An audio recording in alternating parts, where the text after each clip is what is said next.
40번째 시간입니다. 사랑하는 성도 여러분, 주 예수 그리스도의 은혜와 하나님 아버지의 은혜와 평강이 우리 모두에게 넘치시기를 다시금 주의 이름으로 간절히 축원합니다. 지금 사무엘상 22장의 말씀을 계속 배우고 있는데요. 앞으로도 한 2번 정도 더 살펴볼 것 같아요. 한 주간 동안 여러분 꼭 돌아가셔서 집에서 이 사무엘상 22장의 말씀을 그렇게 읽으시고 묵상해 주시기를 먼저 부탁드리겠습니다. 21장에서 다윗의 모습은 이보다 더 비참하고 초라할 수 있을까, 그런 상황이었어요. 왜냐하면 사울에게 쫓기고 도망하다가 심지어 원수의 나라 블레셋까지 도망해야만 했던 것입니다. 그런데 거기서조차 그런 다윗을 받아주고 그런 다윗을 환영해 주지 않았던 거예요. 오히려 블레셋 사람들이 이렇게 이야기를 합니다. 다윗이 지금 제 발로 찾아왔습니다. 지금이야말로 이런 다윗을 죽일 수 있는 절호의 기회입니다. 훗날 어떤 불씨가 될지 모르니까 우리 다윗을 이참에 죽입시다. 이렇게 블레셋 사람들이 소군되기 시작했던 거예요. 여러분, 그 이야기를 다윗이 들었습니다. 그리고 그 위급한 상황에서 다윗이 침을 흘리며 미친 연기를 하기 시작했던 거예요. 다윗이 이 미친 연기를 얼마나 탁월하게 잘 했던지 그 덕분에 간신히 목숨을 건질 수가 있습니다. 그렇게 또다시 사울을 피하여 도망한 것이 오늘 22장 본문에 나타나고 있는 아둘람 굴이었던 거예요. 여러분, 지난 시간에 말씀드린 대로 이 아둘람은 다윗의 나라의 시작과 출발, 그리고 더 나아가서 이 다윗의 나라를 통해서 임하게 되는 하나님의 나라를 그림으로 담고 있는 중요한 곳이다. 그래서 성경 전체에서 이 구속사의 의미를 담고 있는 중요한 장소가 오늘 이 사무엘상 22장에 등장하고 있는 아둘람 굴이라는 거예요. 자, 그렇다면 이 다윗의 나라에서 이 아둘람 굴을 우리가 어떻게 이야기할 수 있을까? 여러분, 한마디로 이야기해서 시작은 미약했지만 나중은 심히 창대했던 공동체. 시작은 너무나 초라하고 매우 연약했어요. 그러나 나중은 매우 번성했을 뿐만 아니라 나중이 훨씬 더 축복받고 나중이 훨씬 더 잘된 공동체가 아둘람 공동체였다라는 거예요. 우리가 계속 살펴본 대로 지도자였던 다윗도 마찬가지였습니다. 얼마나 비참한 상황이었는지 그렇게 겨우겨우 목숨을 구걸해서 도착했던 곳이 아둘람 굴이었어요. 그런데 이 다윗이 아둘람 굴로 피하였다라고 하는 이 소문을 듣고 한 사람씩 두 사람씩 이렇게 다윗 곁으로 사람들이 모이게 되더니 오늘 2장 말미에 있었던 것이 그 사람들의 수가 무려 몇 명까지 됐냐면 400명까지 모이게 됐던 거예요. 그런데 문제가 있었어요. 다윗만이 아니라 한결같이 여기에 모인 모든 사람들 역시 다윗만큼 비참한 사람들이었다라는 거예요.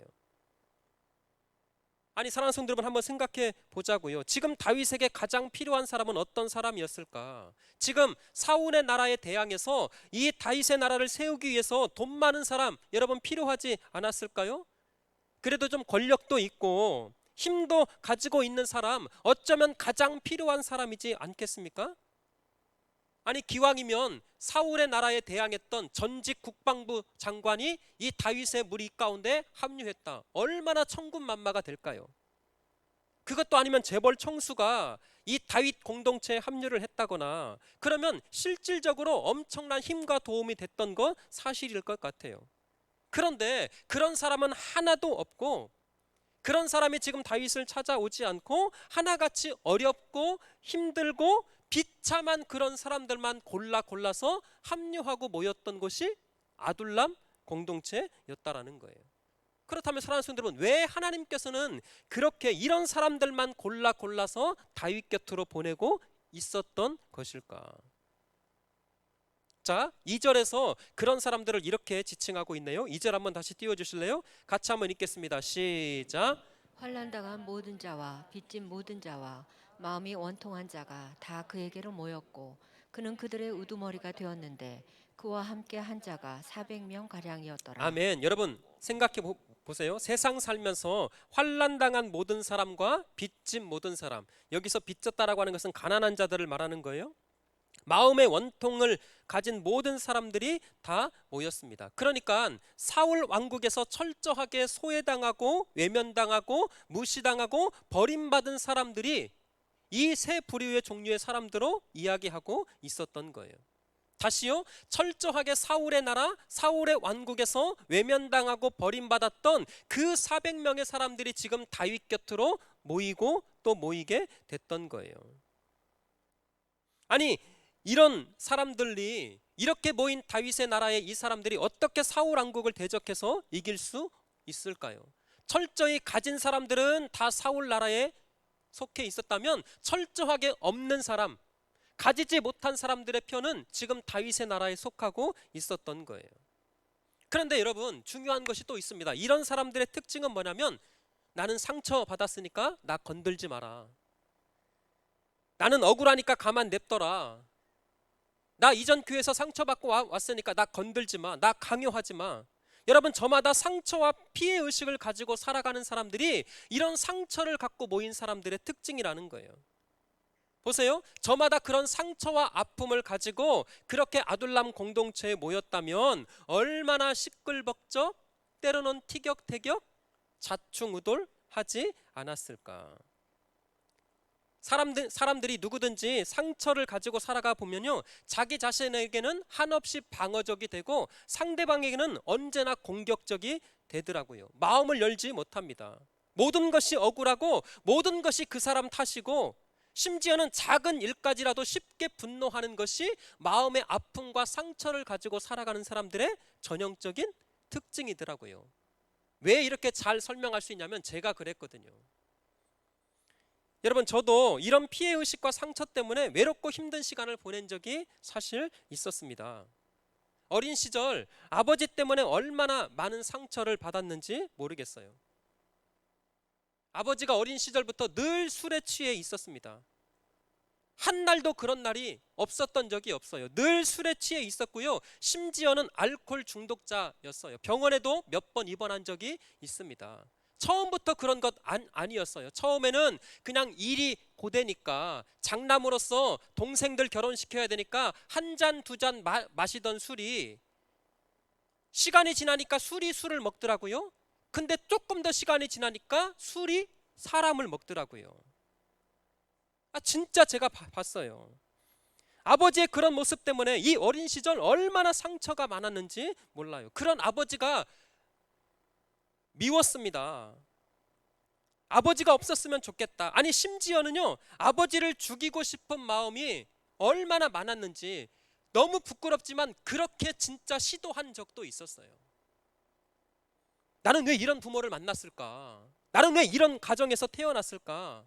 얼마나 원망하고 불평을 했는지. 여러분, 이런 가정에서 하루하루를 살아가는 것이 너무 지옥 같았어요. 너무나 창피했습니다. 그래서 청소년 시절, 그 사춘기 시절을 지내오면서 죽고 싶은 마음이 사실 한두 번 든 적도 아니고요. 내가 이런 집구석 빨리 벗어나서 돈 벌어야지. 여러분, 마음의 상처를 가지고 있으니까 모든 것이 불만이고 모든 것이 불평이었어요. 심지어는 지나가는 개가 저를 보고 멍멍 짖으면, 이 개새끼가 나를 비웃네? 욕한 거 아니에요? 그때는 그랬어요. 아니, 저 개까지도, 저 견 자재까지도 나를 비웃네?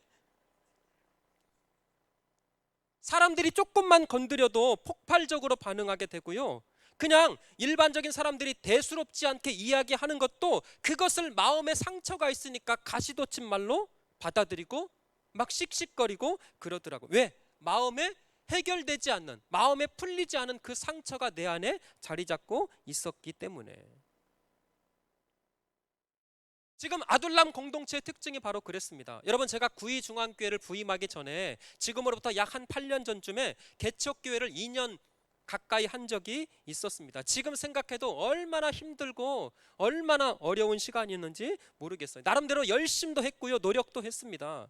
그런데 처음에 모든 것을 다 해줄 것처럼 말했던 목사님이 시간이 지날수록 자꾸 말이 바뀌는 거예요. 목사님, 다른 것 아무것도 걱정하지 말고 목회만 열심히 하세요. 여러분, 그런 줄 알았어요. 근데 시간이 지나면서 자꾸 말이 바뀌는 거예요. 제가 거기서 느꼈습니다. 사람은 절대 믿을 대상이 아니구나. 우리 인생 가운데 진짜 믿음의 대상은 하나님밖에 없더라. 할렐루야. 여러분 그 시절에 집사람이 어렵게 직장을 다니면서 모았던 돈 다 썼어요. 교회 헌금도 해야 되고 생활도 해야 되니까. 어떤 목사님이 그러셨더라고요. 목사는 이중직을 감당할 수 없습니다. 목사 외에 다른 직업을 가지면 안 돼요. 근데 먹고 살아야 되니까, 아이들이 커가고 있으니까, 여러분 제가 도시락 배달을 한 8개월 정도 했던 기억이 나고요. 그것도 또 끝나서 지금도 있어요. 전북대학교 구정문 앞에 영원마트라고, 그 마트에서 6시부터 새벽 2시까지, 물론 저도 힘들었지만 우리 집사람 우리 아이들도 얼마나 고생을 했는지. 근데 그런 시간을 보내면서 얼마나 원망이 되고 불평이 많았는지. 아니 저 사람 도대체 왜 이랬다 저랬다 하는 거야.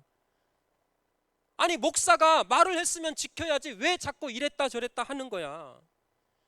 그리고 여기서 그치지 않고요, 이 불평과 원망과 상처가 꼬리에 꼬리를 물게 되는데, 나보다 공부도 못했고, 예, 신대원 다니면서 1등 했어요.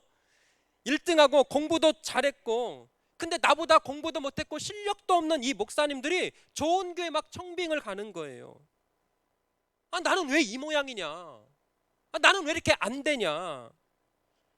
이런 일들이 계속 쌓이다 보니까 결국 이 원망과 불평과 상처가 누구에까지 향하게 되냐면 하나님까지 향하게 되더라고요. 아니 하나님 살아 계시는 거 맞아요? 나 이렇게 열심히 하는데, 나 누구보다도 열심히 살려고 이렇게 발버둥 치고 있는데 왜 내 마음 가운데, 우리 가정과 내 인생 가운데 이런 아픔과 상처를 주고 있습니까?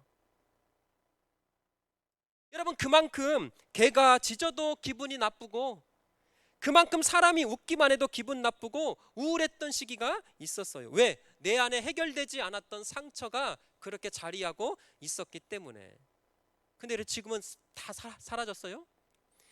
그렇다면 중요한 것이 있어요, 사랑하는 성도 여러분. 그렇다면 이 아둘람굴의 지도자였던 이 다윗이 어떻게 이 리더십을 보였던 것일까? 왜 아둘람 공동체는 이런 사람들이 모였음에도 불구하고 갈수록 잘 되는 거예요. 갈수록 부흥하는 거예요. 갈수록 성장하고 있었던 거예요. 그렇다면 이 아둘람굴의 이 지도자였던 다윗, 이 아둘람굴의 도대체 차이점이 무엇이었을까? 여러분 결정적인 차이가 있었는데, 이 아둘람굴과 사울의 이 나라의 결정적인 차이점은 지도자의 차이였습니다. 누구의 차이요? 지도자의 차이였어요.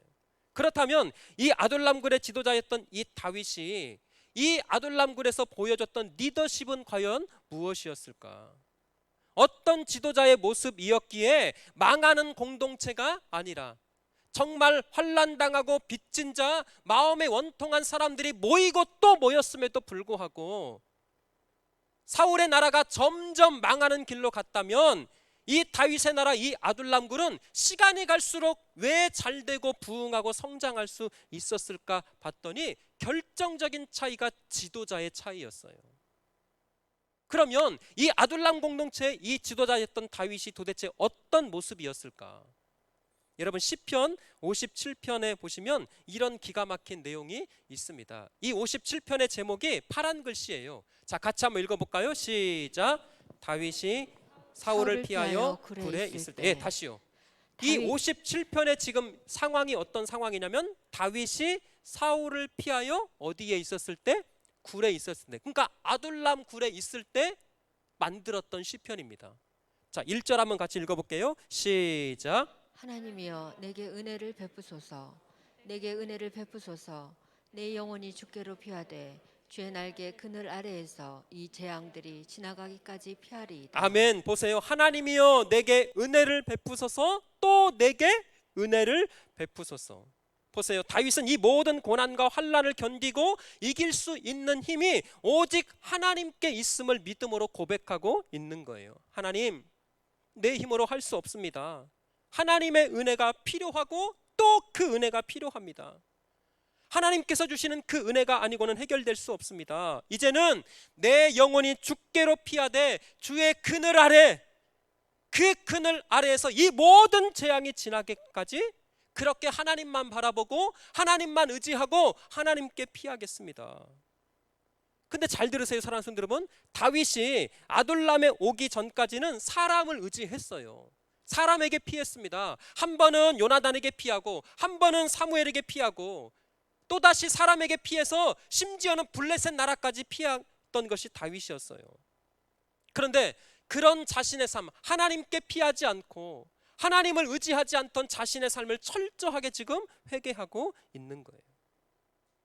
사랑하는 성도 여러분, 저와 여러분들의 남은 인생, 우리 인생의 진정한 소망과 피난처는 하나님이신 줄 믿습니다. 그러게 하나님을 바라볼 때, 하나님을 의지할 때에, 하나님의 그 그늘 아래 피하는 자들이 될 때 우리 인생의 그 어떤 상처도 변하여 하나님을 향한 찬송과 영광과 기쁨으로 변화시켜 주실 줄 믿습니다. 이게 1절의 고백이었다면 2절 한번 띄워주실래요? 2절을 이렇게 말하고 있어요. 내가 지존하신 하나님께 부르짖으며 곧 나를 위하여 모든 것을 이루시는 누구께로다? 하나님께로다. 여러분 보세요. 다윗은 절망만 하고 있지 않았습니다. 야, 이거 내 인생 왜 그러냐? 하나같이 도움도 안 되는 사람들만, 그것도 한두 명도 아니고 왜 이렇게 400명까지 모이냐? 여러분 그렇지 않습니다. 절망이라고 생각하는 그 순간, 끝이라고 생각되는 그 순간에 뜻밖에도 다윗은 입술을 열어서 하나님 앞에 뭐 하고 있어요? 기도하고 있었던 거예요. 저는 다윗의 위대함이 이것이라고 확신했습니다. 절망 속에서 인간의 그 어떤 가능성이 전혀 할 수 없는 그 끝에서 다윗이 선택했던 방법은 하나님 앞에 입을 열어서 뭐 하고 있어요? 기도하고 있었던 거예요. 상처 속에서, 그 절망 속에서 기도할 줄 아는 그 능력, 고통과 절망 속에서 입을 열어 기도할 때 하나님께서 들으신다는 그 확신을 가지고 있었기에 다윗이 입을 열어 하나님 앞에 기도하고 있더라고요. 목사님, 여기서만 그런 것 아닙니까? 아니요. 시편 142편에 가시면 똑같이 그 내용을 이렇게 기록하고, 제목이 똑같습니다. 다윗이 어디 있을 때? 굴에 있을 때, 아둘람 굴에 있을 때 지은 마스길 곧 기도. 1절 한번 읽어볼게요. 시작. 내가 소리내어 여호와께 부르짖으며 소리내어 여호와께 간구하노도다. 여기 보세요. 내가 소리내어 여호와께 부르짖으며, 소리내어 두 번. 그러니까 그만큼 하나님 앞에 간절하게 기도했다라는 거예요. 소리내어 여호와께 부르짖고 간구하는도다. 2절이요. 내가 내 원통함을 그의 앞에 토로하며 내 우환을 그의 앞에 진술하는도다. 그러니까 보세요. 다윗이요, 그 아픔과 절망과 상처를 가지고 하나님 앞에 기도했는데 화려한 유사어구, 막 이상한 말 갖다 붙이지 않았어요. 자신에게 있는 솔직한 마음 그대로, 아픔과 상처를 가지고 있는 그 마음 그대로 하나님 앞에 나아가서 하나님 앞에 엎드리고 기도하고 있더라는 거예요. 하나님, 내 마음에 있는 그 상처, 내 마음에 있는 이 고통, 사람에게 감히 말할 수도 없어서 하나님만 아시는 내 마음의 아픔과 그 상처, 가정 안에서, 직장에서, 남편에게, 아내에게, 부모에게 받았던 그 상처, 감히 사람에게 토설할 수 없어서 하나님만이 해결하실 수 있네요. 하나님, 불쌍히 여겨 주시옵소서. 6절 한번 띄워주실래요? 나의 부르짖음을 들으소서. 시편 142편 6절이요. 나의 부르짖음을 들으소서. 나는 심히 비천하니이다. 나를 핍박하는 자들에게서 나를 건지소서. 그들은 나보다 강하니이다. 아하, 사울의 나라와 다윗의 나라, 사울의 공동체와 이 아둘람 공동체의 결정적인 차이는 다른 것이 아니라 기도하는 다윗, 기도하지 않는 사울, 이것이 결정적인 차이였더라고요.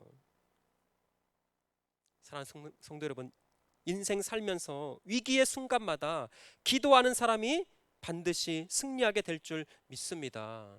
기도하는데, 기도할 때 하나님이 일하시는데 어찌 사울이 이길 수 있으며,